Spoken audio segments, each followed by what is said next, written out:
SSG Music here with Yannis from Foals. How are you? I'm good, thank you. Good. Thank you so much for meeting with me this afternoon. It's a pleasure.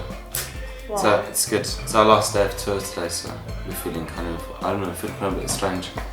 Yeah? Why so? Why is it strange? I don't know, it's been a long, it's like 5.5 weeks in the States, and I don't know, it just feels, it feels like kind of bittersweet sometimes at the end of a tour. So, but it'll be good, like tonight will be fun. It's nice that we're ending in Seattle. Well, thank you. We're glad to be hosting you on this, your last night of your tour. How was it touring with Total Life Forever? It's been great. I mean, I think, like, you know, we had quite a long time off and stuff when we were writing, so it was really nice to come back out and play live again. And it was kind of something that we'd missed. And it's just been, yeah, it's been great. And we enjoy playing live more now. There's like, I think there's more depth to the sets and stuff. But I don't think it's like lost the kind of feral energy that we started with. So it's just like having, I don't know, like having an extra dimension to it now, so it's fun. Cool. How long have you been writing music? What, like generally? Just you. I probably started, I started writing music when I started playing guitar. It was the same time because I didn't know how to read music, so I would play along to like CDs and stuff, and then, or try and play along quite badly, and then I just started writing my own songs pretty much straight away, so since probably about 13. I don't know if you could call the first few years of the things I played music as such, but there was sound.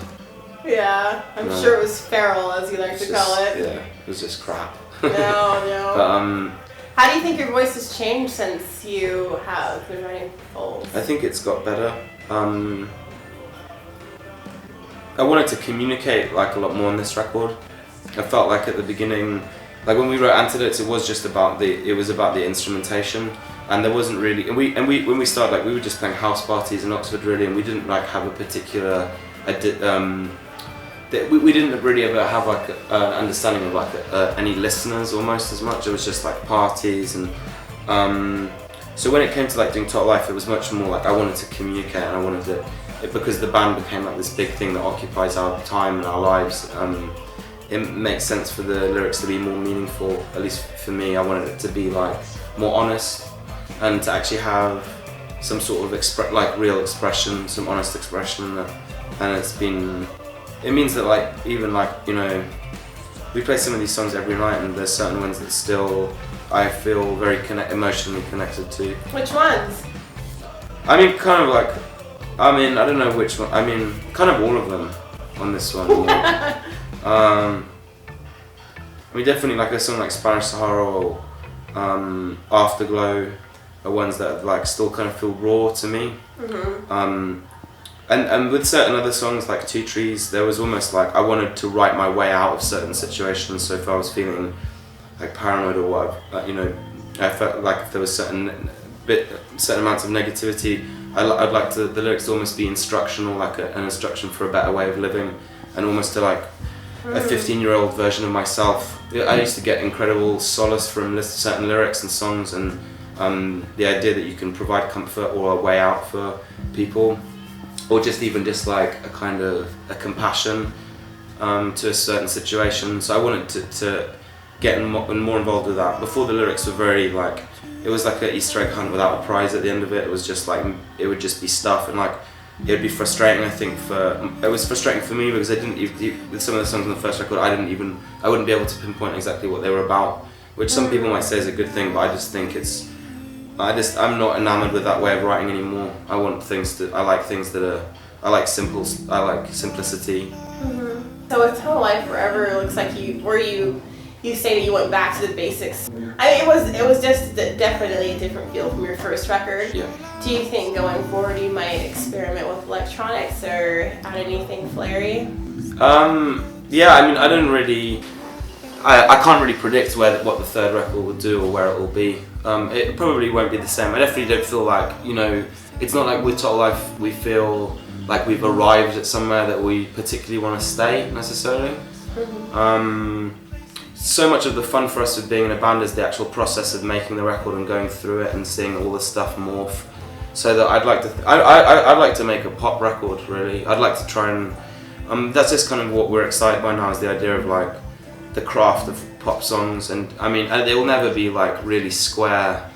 I think it'll always be distinctively us in some way, but I'd definitely like to try and do something that's a bit, that is definitely felt like this record was draining in so many ways that I wouldn't want to make another record in the same way or with the same atmosphere to it, because it's one that's very specific to a time, and it's not really a place I really want to go back to be honest. To be like, I want to have some fun. Yeah, I hear you. Yeah. Well, I'm going to regress with my questions. Okay. But with Spanish Sahara, I know that one's specific about specific furies and things like that, nightmares. But what about the music video with that? Did you have anything to do with the crafting of that? Yeah, yes, I did.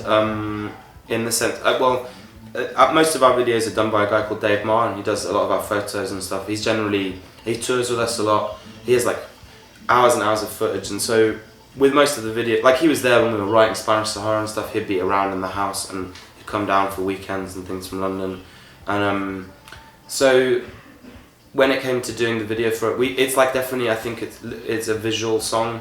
I mean, it feels visual to me. It's like a specific scene that I thought, and so with the video, really, we just wanted to try and translate that into somewhere. And it's not the exact setting that I had in my mind when we were writing it, but it's definitely shares a lot of the same qualities, like this kind of ravaged, like really barren, kind of lonely, but chillingly beautiful place.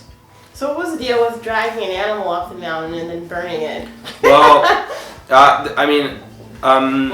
it's like symbol for trauma. I mean, it's obviously it's death in a bag, and that's kind of what the body in the song is dead, and so it's about death, but it's also just about anything that it's like that film The Mission, I think, with Robert De Niro, where he has to carry like this kind of it's a physical burden, but it's also symbolic for his mental burden that he drags around with him, and it's the release of that. It's like the burning of the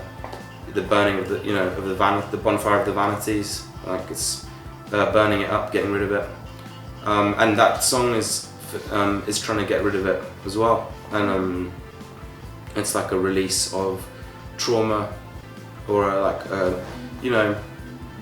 and it's beautiful. Also, yeah, thanks. Beautiful thoughts. So what's your favorite thing to do when you're not playing music? Are you editing this? Yes. Is it going to be edited? Okay, cool. What's the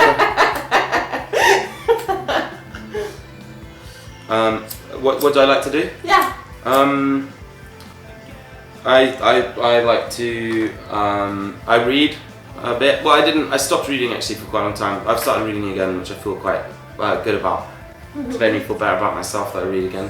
I have plants. I have quite a lot of plants. I quite like plants and gardening to an extent and stuff. We have a nice garden in the house that we live in. We have a mulberry tree at the back.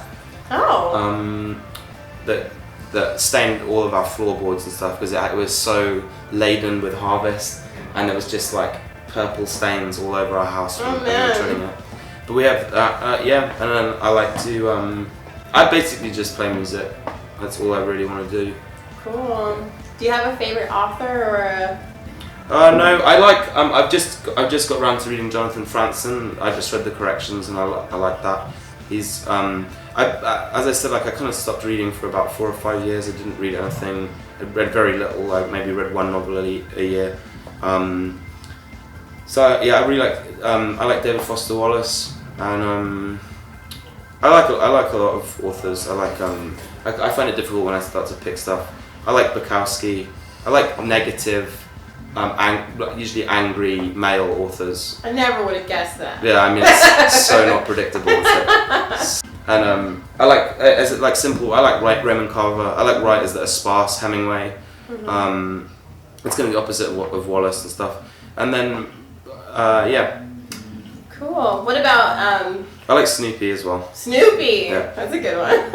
I have a collection of 60s edition Snoopy, Peanuts.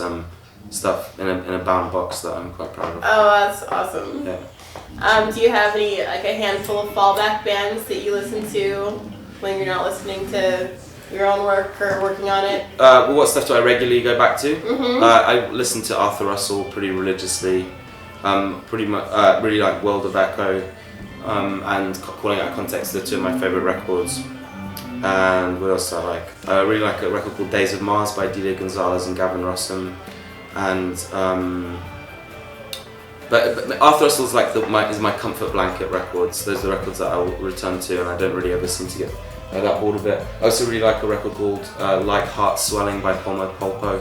It's kind of an ambient record, and I listen to that a lot. And yeah. Perfect. One last question. It's the most important. Okay. M&M's or Skittles? Sour Skittles. Sour Skittles. Yeah. Perfect.